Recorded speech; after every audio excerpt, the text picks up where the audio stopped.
God is spirit, Jesus said, and in the last days, saith the Lord, I will pour out my spirit upon all flesh.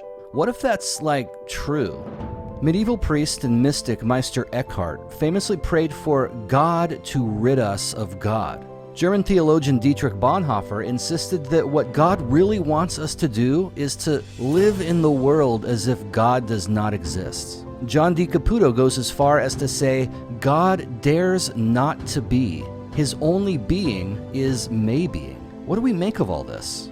Perhaps the goal of the gospel is not to get us all up to heaven where God lives, but to bring God down to earth where we live.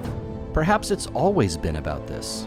Maybe everything we've been considering throughout this series, the inherent void we're supposed to embrace, the serpentine origin of the idea that we can avoid it, the death of God and resurrection of something altogether new, has been to free us from all idols, sacred objects, fear of hell, and hope for heaven, so that we can finally take the incarnational step of embracing the flesh and bones, the grit and grime of this world. This is the religionless Christianity that Bonhoeffer wanted to see in his own day. It's not the existence of God we should be worrying about, but God's insistence.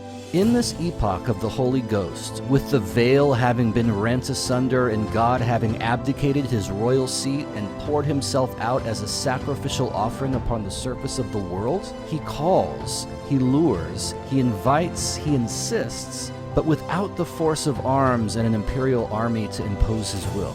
Our response is to hear that faint call and by our works of mercy to fill up what is lacking in the insistence of God, to be his body and to bring him into existence in this world. This is not strength but weakness, not wisdom but folly. This is not institutional hierarchy but a kind of punk rock anarchy.